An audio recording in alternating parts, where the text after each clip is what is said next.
ఈ కొనుగోలు విషయంలో ఎక్కడ కూడా పొరపాటు జరగకుండా ఒక కన్సల్టెన్సీ టెక్నాలజీని ఉపయోగించుకునే విధంగా టీసీఎస్ ద్వారా పారదర్శకంగా ఖచ్చితంగా ఇందాక సత్యనందరావు గారు అన్నట్టు మండలాలు దాటి వెళ్ళిపోతున్నప్పుడు రైతుకు చాలా ఇబ్బంది కలుగుతుంది అధ్యక్ష.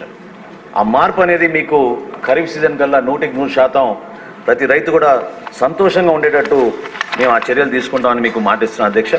తేమ శాతం విషయంలో కానివ్వండి, లేదా అక్కడ సిబ్బంది సరైన రీతిలో స్పందించకపోవడం, ఆ విషయాలు కూడా మా దృష్టికి వచ్చినాయి అధ్యక్ష. వీటన్నిటిపైన కూడా సమగ్రంగా మేము లోతుగా విచారించి తప్పకుండా నేను ఇందాక అన్నట్టు రైతుకే మేము ప్రాధాన్యత ఇచ్చి రైతు మరొక్కసారి కష్టాల్లో ఉండకూడదనే ఉద్దేశంతో ఎన్ని ఆర్థిక ఇబ్బందులు ఉన్నాయి కూడా మన ప్రభుత్వం కష్టపడి ముందుకెళ్తున్నాం అధ్యక్ష. మొన్న తూర్పుగోదావరి జిల్లాలో కాకినాడలో పర్యటించినప్పుడు కూడా నేను మాటిచ్చాను అధ్యక్ష. చాలామంది కౌలు రైతులు అడిగినప్పుడు మొట్టమొదటిసారి ఒక గుడ్ విల్ జెస్చర్గా మా కార్పొరేషన్ తరఫు నుంచి మేము టార్పాలిన్స్ కూడా మొట్టమొదటిసారి రైతులకి మేము ఉచితంగా సరఫరా చేయడానికి ఒక ట్రయల్ బేసిస్ మీద ప్రారంభిస్తాం. అదేవిధంగా మార్చి 31 లోపు మేము ఒక ఛాలెంజ్గా తీసుకున్నాం అధ్యక్ష. డిపార్ట్మెంట్ నుంచి, ప్రభుత్వం నుంచి మార్చి 31 లోపు ఎట్టి పరిస్థితుల్లో కూడా ఈ 39,550 కోట్ల రూపాయల రుణాలని మేము 10,000 కోట్లు మేము చెల్లించేటట్టు మేము ఆ కార్పొరేషన్ నుంచి చర్యలు తీసుకుని తప్పకుండా రైతులకు అండగా నిలబడతామని మీ అందరికీ కూడా గౌరవ సభ్యులు తెలుపుకుంటూ వాళ్ళు ఇచ్చిన సలహాలు తప్పకుండా మేము నోట్ చేసుకున్నాం అధ్యక్ష. ఖచ్చితంగా ట్రాన్స్పరెంట్గా ఒక అద్భుతమైన కార్యక్రమాన్ని రైతు కోసం, అదేవిధంగా వినియోగదారుడి కోసం అన్ని విధాలుగా మేలైన సరఫరా చేసేటట్టు మేము తప్పకుండా చర్యలు తీసుకుంటామని మీ ద్వారా తెలుపుతున్నాను అధ్యక్ష. క్వశ్చన్ నెంబర్ 109 మౌలిక సదుపాయాలు మంత్రి గారు.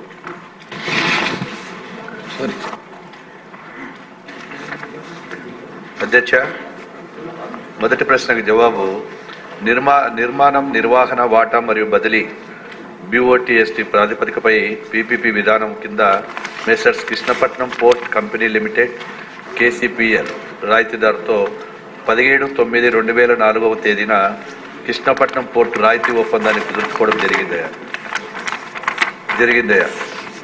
రాయితీ ఒప్పందం ప్రకారం ఓడరేవు రాయితీ కాలం వాణిజ్య కార్యకలాపాలకు 30 సంవత్సరాలు అంటే 23/2009 నుండి 19/3/2039 వరకు అధ్యక్ష. వాణిజ్య కార్యకలాపాలలో 23/2009 ప్రారంభమయ్యాయి. అందువలన ఒప్పంద కాలం 19/3/2039 వరకు ఉంది అధ్యక్ష. బీకే సమాధానం. Adani port special economic zone limited పేరిట కృష్ణపట్నం పోర్ట్ లిమిటెడ్ KCPL 75% వాటాల ఉపసంహరణకు ఆంధ్రప్రదేశ్ ప్రభుత్వం 7/9/2020 I&I శాఖ ద్వారా GOMS నంబర్ 9 ద్వారా సమ్మతిని తెలియజేయడం జరిగింది అధ్యక్ష. వాటాల వివరాలకి ఉన్నాయి అధ్యక్ష. వాటాల వివరాల ప్రకారం ఈ కింది విధంగా ఆదాని పోర్ట్లు మరియు స్పెషల్ ఎకనామిక్ జోన్ లిమిటెడ్ లేదా దాని అనుబంధ సంస్థలు 75%, Natco Genco limited private limited 25% అధ్యక్ష.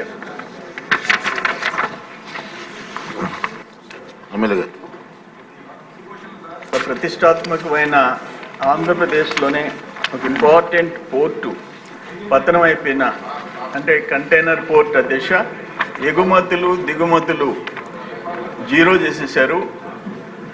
ఇప్పుడు గౌరవ మంత్రి గారు చెప్పిన దాంట్లో అంతకుముందు 25% మ్యారిటైమ్ బోర్డుకి షేర్ ఉండింది. ఇప్పుడు జగన్మోహన్ రెడ్డి గారు ముఖ్యమంత్రి కాగానే దాన్ని కూడా అదానీ పోర్ట్ కంపెనీకి ఇచ్చేసేసి జీరో షేర్ చేసినారు.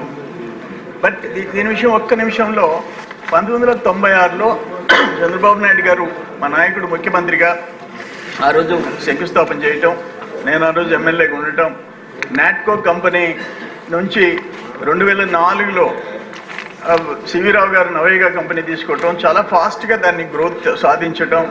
2000 అధ్యక్ష ఇండియాలో 3 టాప్ పోర్ట్స్ ఉన్నాయి, ముంబై, చెన్నై, విశాఖపట్నం. దాంతో పోటీ పడే విధంగా 2019కి 6 లక్షల కంటైనర్లు అధ్యక్ష. అంటే ఎగుమతులు అధ్యక్ష గుంటూరు, ప్రకాశం, నెల్లూరు, రాయలసీమ, బియ్యం, చేపలు, రొయ్యలు, అదేవిధంగా మిర్చి, టొబాకో, వీటన్నిటినీ ఎగుమతులు అధ్యక్ష. దిగుమతులు అనేక SEZలకి, రాయలసీమకి, నెల్లూరుకి అధ్యక్ష. ఆ కంటైనర్ పోర్ట్ని ఈరోజు మోసేయటం అంటే చాలా దురదృష్టకరమైన పరిస్థితులు అధ్యక్ష. నా సబ్మిషన్ నా బాధ ఏంటంటే దాని మీద 2019కి అంతా 10,000 మంది ఉద్యోగాలు ఉపాధి వచ్చింది అధ్యక్ష. 2,000 మంది లోపల పర్మనెంట్ జాబ్స్ అధ్యక్ష. 12,000 మంది పొట్ట ఈరోజు కొట్టేసేసినారు. నేను ఈ సంవత్సరం జనవరి 31 కంటైనర్ పోర్టు మూతపడిపోతుంది అని చెప్పేసి జనవరి 20వ తేదీ నేను ప్రెస్ కాన్ఫరెన్స్ పెట్టి చెప్పాను అధ్యక్ష. 31 మూతపడిపోయింది. ఆనాడున్న సర్వేపల్లికి సంబంధించి మాజీ వ్యవసాయ శాఖ మంత్రి నోటికి వచ్చినట్టు నన్ను తిట్టాడు. ఆయన 31 మూతపడిపోయింది. కంపెనీలు అధ్యక్ష, అక్కడ ఎక్స్పోర్ట్స్ అండ్ ఇంపోర్ట్స్ చేస్తున్న కంపెనీలు చిన్న కంపెనీలు కాదు. Maersk company, MSC, CMA, CGM, Evergreen, YML, HMM రాష్ట్రంలో సంవత్సరానికి రాష్ట్రానికి ఆదాయం 1000 కోట్లకు పోయింది అధ్యక్ష. ప్రత్యక్ష పన్నులు కానీ ఆ turn over of the goods మెల్లి టర్న్ ఓవర్లో వచ్చిన దానికి కానీ 1000 కోట్లు ఆదాయం పోయింది. 10,000 మంది పొట్టగొట్టేసేసారు. 2,000 మందిని పర్మనెంట్ ఎంప్లాయీస్ని అదానీ గారు బయటికి ట్రాన్స్ఫర్ చేసుకున్నారు. నేను ఒకటే కోరుకున్నాను అధ్యక్ష, 6,000 ఎకరాలు ఆ పోర్టుకి మేము ఇచ్చాం. మా రైతు బిడ్డలు ఇచ్చారు, గ్రామాల నుంచి తరలిపోయినారు.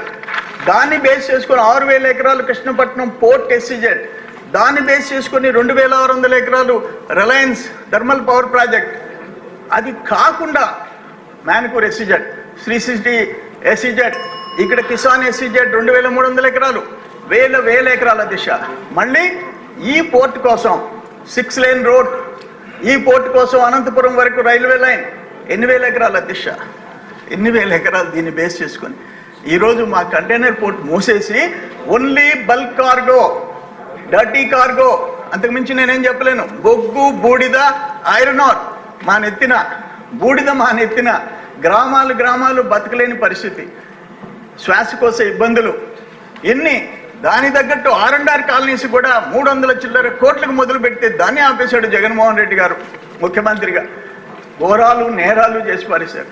ఇప్పుడే నేనేమంటానంటే, అసలు ఏంటి 25% మ్యారిటైమ్ పోర్టు ఓనర్ షేర్ ఉంటే ఈయన రావటమేంది? 2020 సెప్టెంబర్ 7వ తేదీ ఆ 25% కూడా దానం చేసేస్తున్నాం, మాకేం అవసరం లేదు, మీరు మూసేసుకోండి, తోసేసుకోండి అని చెప్పి దాంట్లో అసలు ఇంటర్ఫిరెన్స్ లేకుండా నేనేమంటాను, జనవరి 20th నేను తెలుసుకొని ప్రెస్ కాన్ఫరెన్స్ పెడితే మ్యారిటైమ్ బోర్డు ఏం చేసింది? గోళ్ళు గెలుకుంటా కూర్చుందా? ఓ ముఖ్యమంత్రి, ఆనాటి ముఖ్యమంత్రి ఏం చేశాడు? ఆనాటి ఆ పోర్ట్స్ సంబంధించిన మినిస్టర్ ఏం చేశాడు? ప్రిన్సిపల్ సెక్రటరీస్ ఏం చేశారు? అంటే ఇక్కడ మేము భూములు 1000 ఎకరాలు గ్రామాలు ఖాళీ చేసి ఈరోజు బూడిదని ఎత్తిన పెట్టించుకొని మేము మూల కూర్చోవాలా? నేను అధ్యక్ష, నేను గ్రామాలకు పోయినప్పుడు, అయ్యా 30 మందిని ఎంతయ్యా జీతం? 30,000 నుంచి 70,000. ఇప్పుడు ఇంట్లో కూర్చోన్నాం. అయ్యా ఒక గౌండ్లపాలెం, అయ్యా దొరువులపాలెం బీసీ కాలనీ 39 మంది లారీ డ్రైవర్లు అయ్యా. 22,000 వాళ్ళు జీతం ఇస్తే 7,000 ఏమంటారు అడిషనల్గా 30,000 మేము ఇంట్లో కూర్చున్నామయ్యా. అంటే 10,000 మంది అధ్యక్ష, 10,000 మంది కడుపు కోత బాధ. ఎంత బాధ కాదు, వాళ్ళు చెప్పేది వింటుంటే. కూలి చేసుకున్న బిడ్డలకి అన్నం పెట్టాల్సి వస్తుంది. ఒక ఉద్యోగం మనం ఇస్తే ఇంటికి పోతే సంతోషంగా ఒక ఉద్యోగం ఒకరికి ఇవ్వగలిగామని చెప్పి సంతోషపడతాం. ఈరోజు 10,000 మంది ఉద్యోగాలు పెరిగేసేసాడు. నేను ఒక్క మాట చెప్పాను అధ్యక్ష, అదానీ గారు మా 10,000 మంది బిడ్డల కోసం 1000 ఎకరాలు రైతులు ఊళ్ళు వదిలిపెట్టిపోయిన రైతు బిడ్డల కోసం నీ కాళ్ళైనా పట్టుకుంటా. మీరు కన్నా మీకు వరల్డ్ రిచెస్ట్ కంపెనీ అధ్యక్ష, 10వ 11వ 12 ప్రపంచంలో 10వ 11వ రిచెస్ట్ కంపెనీ. నీకెంత? మా పోర్ట్ ఎంత? మీరు అక్కడ కాటుపల్లి పోర్ట్ కొన్నారు, అక్కడనే ఎన్నూరు పోర్ట్ కొన్నారు, అక్కడ జనం తిరగబడ్డారు. బూడిద బొగ్గు వస్తే ఒప్పుకోమన్నారు, అందుకని తీసుకొచ్చి బూడిద బొగ్గు మాకిచ్చి ఎగుమతులు దిగుమతులు తీసుకుపోతారు. ఓకే ఓకే మంత్రి అధ్యక్ష, ఒక్క నిమిషం అధ్యక్ష.